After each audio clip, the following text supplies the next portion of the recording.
You're the guy people call when they need a helping hand, moving furniture, unloading a truck. But lately, your shoulder's been acting up, and you're the one who's calling for help. And that's the moment you realize you can no longer shoulder the load. The Joint and Spine Center is Cincinnati's leading destination for orthopedic care with a range of surgical and non-surgical treatments. So when a moment has the power to change the rest of your life, go to the one place with the power to change it for the better, the Christ Hospital Health Network. This changes everything. The Pound This Podcast is brought to you by the Christ Hospital Health Network. This is the Pound This Podcast, episode 716, Daily Weigh-In. How does your meal prep process work? I want to lose weight, but I don't know how to get started. What should I meal prep every week? How do I get those sweet booty gains? Inspiration for your healthy lifestyle. The Pound This Podcast with Amanda Valentine.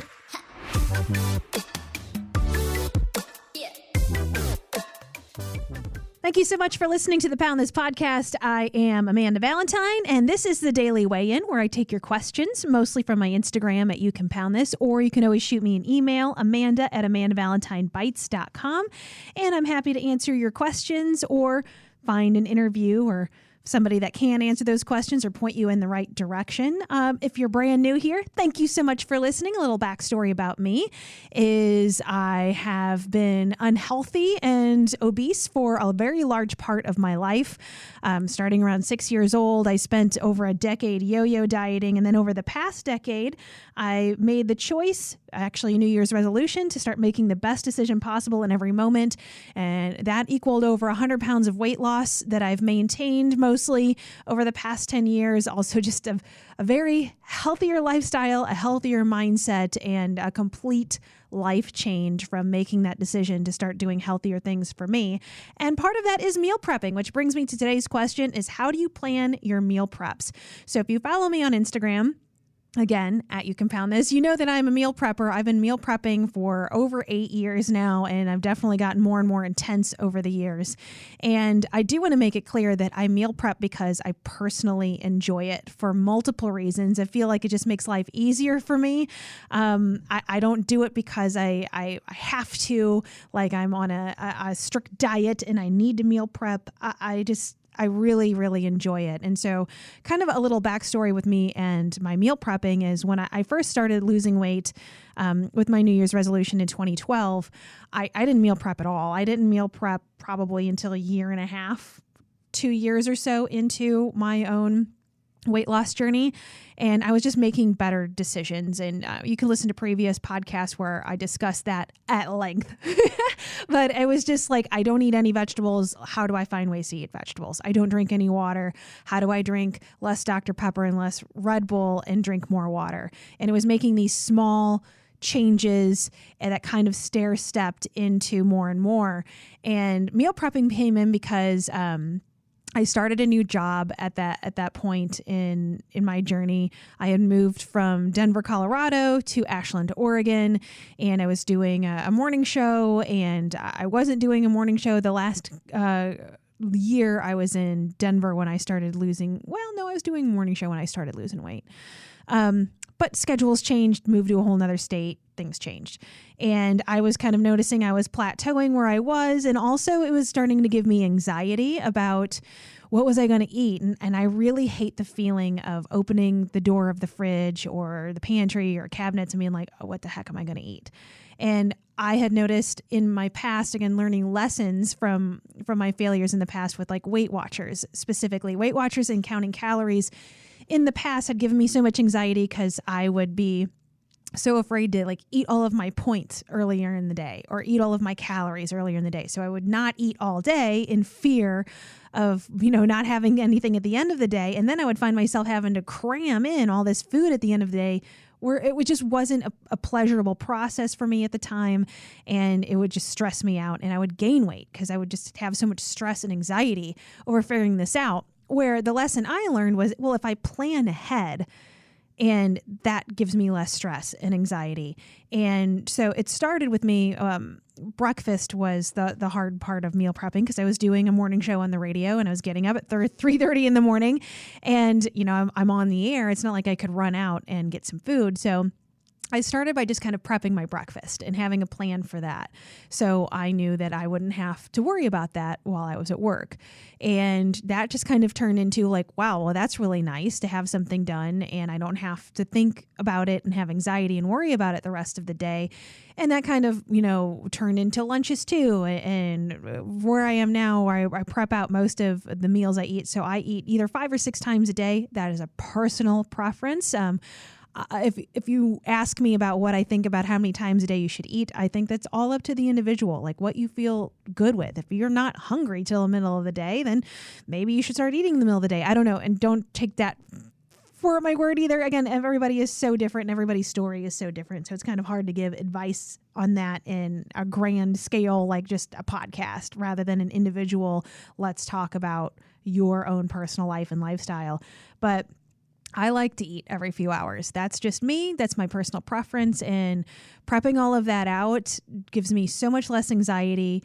It gives me more room to be creative, thinking about, what things can I kind of make in advance. And I've been through so many levels in the past 8 years of doing this. It's kind of changed all over the place, but consistently, even through kitchen remodels and moves and everything else and job changes and COVID, I've always stuck to meal prepping. It's just something that I enjoy the process of, and I don't mind eating the same thing every day. And I know that's different for everybody too. And that way, meal prepping I don't think has to be exactly what I do, which is eat the same thing 5 days in a row. I think that's just as simple as prepping it out of thinking the night before, even if you want to do that. What does my day look like tomorrow? Just kind of having a roadmap and knowing that if you go off of the map, that's okay, as long as you have that conversation with yourself but I think that having options of hey, I prepped out my lunch because that's my plan for tomorrow, but I got invited out to lunch. At least you have the option. You know what I mean? Of do I go out to lunch or do I eat my prepped meal, just to give an example. I like having choices and options, and not every time do I always stick to what I already made for meal prep. Most times I do, but sometimes I don't because that's life. You know what I mean? So I think that just having a plan and being prepared is meal prepping enough, or just having a roadmap. Or just knowing I really struggle with snacks. I'm really hungry in the middle of the afternoon. So then having a list of snacks that you like or have readily available, that to me is meal prepping. Or again, breakfast is a problem area. Kind of have those things, not even cooking in advance if that freaks you out about eating leftovers, of having all the ingredients on hand and having those things so you can make that easy peasy in the morning, make it as quick as possible for you, or as long as possible if you just enjoy the process of cooking. But also take that, we got so much other stress and anxiety going on in our lives. To me, that's just one less thing, and this works best for me. Again, I would never tell anybody that this is the way that you need to live. This is the way that I choose to live. And when people ask me questions about it, I am happy to answer. So kind of my process where I currently am is I am working with Sarah, who is my health coach, because I am a believer in coaches having coaches, and Sarah is a fantastic coach. And so she kind of helps me program my macros and figure all that out. Again, that is the thing that takes that off of my plate, pun intended, and helps me with my goals and what I want to do. And so every week I check in with Sarah and we kind of see where I'm at with everything and how I'm feeling. And again, so many things go into all of this: your sleep, your stress, your hydration. It's not just nutrition. You know what I mean? There's a lot. How are you exercising? How are your workouts going, etc. So I check in with Sarah. We kind of deal with what my macros are going to look like for the next week. And then for me, my process with that is that I will go into MyFitnessPal. That's my preference to use the MyFitnessPal app. I do pay for premium to look through my macros. And then I'm like, what do I feel like eating this week? Because I do prep out for the entire week. So I'm like, what do I feel like for breakfast? I'm currently eating 5 meals, and then I kind of plug into 5 meals in MyFitnessPal what I'm vibing on. Do I want some pasta? Do I want some chicken titty? What am I feeling?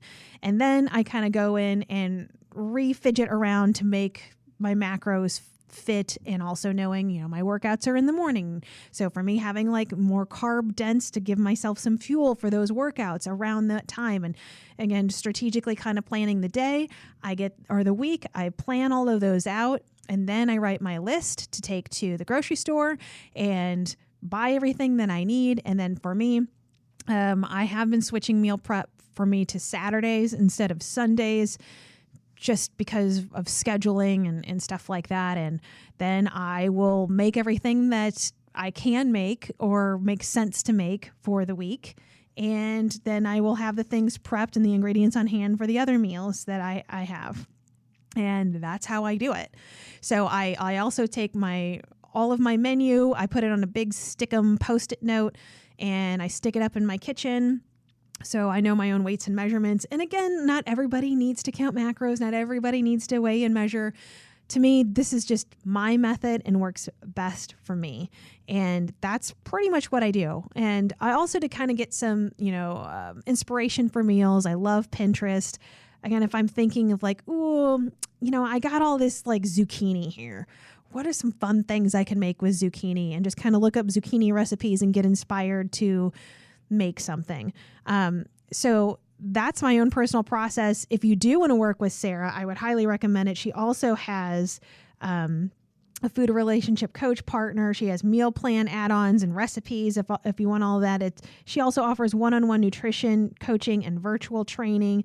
She also specializes in functional health, including but not limited to all gut health conditions, thyroid diseases, PCOS, and hormonal dysfunction. And community support. Go on our Facebook page and everybody's sharing recipes and all that. It's pretty amazing. And she can do that virtually from anywhere. And if you're interested in health coaching with Sarah and Team Fit With Me, you get 10% off month 1 of all packages, plans, and add-on services. Just go to teamfitwithme.com/pound this. You'll find that in the show notes, and you can check all of that out. Now, I don't know how many like meal preppers that Sarah is coaching. And I know that not everybody is like me at all. And trust me, I am very well aware of everybody's feelings on meal prepping. Over the years of sharing my meal prepping on Instagram, I get a lot of, that looks gross. I would never eat that. I can't eat the same thing every day. And I'm like, I know. That's cool. Don't do it then, is my opinion of like, this is me and this is what I like. And this is why I would recommend if it seems easier and helpful to you, do it. And if it doesn't and it grosses you out and it's stressful, then don't do it. And that's why I think it's, talking about health and fitness and weight loss and all of that is difficult because it is so different for each person. And you can follow so many people on social media, or there's so many different plans and coaches and everything out there that, there's not just one right way. And just because I meal prep and that has helped me lose weight, that has helped me maintain a healthy lifestyle, that helps me with my anxiety and fuel my body, does not mean that is the absolute solution for you.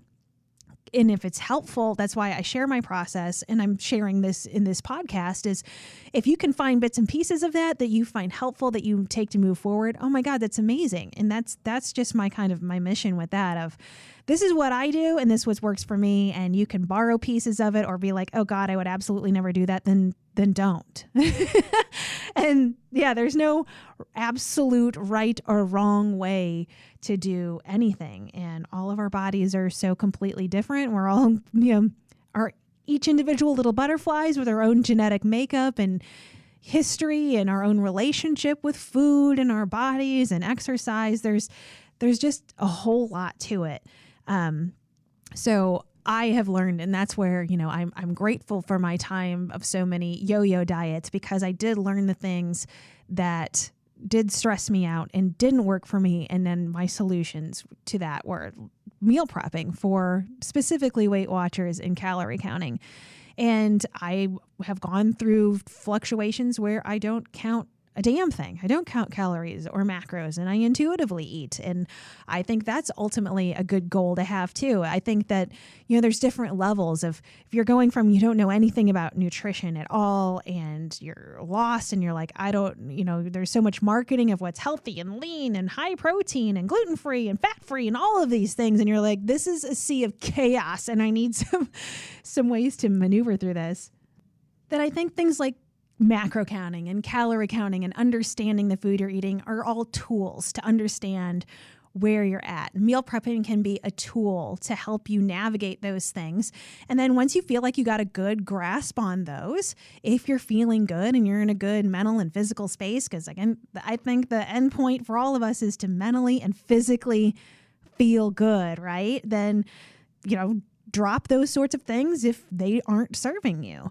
And over the past decade, I've been all over the place. So it's, going from calorie counting to macro counting to intuitively eating to coming back to macro counting or calorie counting. And it's just whatever season or flux that I'm in, it's what feels good and works in that moment for me personally. And you're going to find out that there's going to be a lot of people that disagree with that and will tell you, oh, well, you shouldn't do that. You should do this and, do this and not that and all of those things. And ultimately, again, you can listen to that, try different things. I'm a huge fan of experimenting and finding out what works for you, but ultimately it's got to be what works for you. If somebody's like, oh my gosh, keto changed my life, I love this lifestyle, I'm not going to tell somebody not to do it. If that's what they are feeling good physically and mentally, they are healthy, they're doing awesome. Why would I come in and kick their anthill down and be like, yeah, don't do that. There's too much fat in that. You know what I mean? So I am a believer of try everything, experiment. And if you're going to fail at some stuff, which trust me, you are over and over again. And as long as I've been doing this and now I'm certified, I'm a quote unquote fitness professional, I'm a personal trainer, I'm a nutritionist, I am a podcaster, I'm a public speaker on this, all of these things. I still struggle all the time. And there's lots of things that I try and I fail at. And that's just how you learn and grow. And I love the process of it. Sometimes in the middle of it, I'm crying on the floor and having a meltdown. And I don't really love it in that moment. But later I'm like, okay, so what did I learn from that? And I think that mindset shift is a healthy mindset shift that I've been through going through this process. Mentally, I am such in a healthier space with food and exercise and my own body and self-love and all of those things. And to me, that's what health feels like. And I am enjoying the process, even the messy, hard parts, because I've learned, over the past decade that's where the real moments come through. And that's the moments, at least I feel super proud of myself of getting through those things and learning what's best for me and learning my own body and myself. And through that process, meal prepping is for me. I'm not going to say I'm going to do it till I die. I have no idea, but I still really like it. I'm not doing it as much on Instagram anymore for mental health reasons. I know that some of you may be listening to this and be like, oh, I miss whenever you were doing meal prep Sundays and using your tiny hands and watching your smoke detector go off every weekend. And I'm not saying that's gone forever, but for mental health, that for me, meal prep was becoming more stressful and felt more like a performance than something that I really enjoy. And I started sharing it online because I love it so much. And people asked me so many questions about it.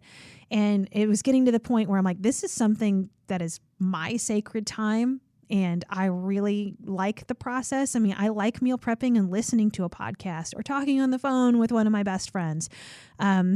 If you're a Pound Town listener, my Patreon podcast, which if you want to support this podcast, please support my Patreon, patreon.com/Pound Town podcast.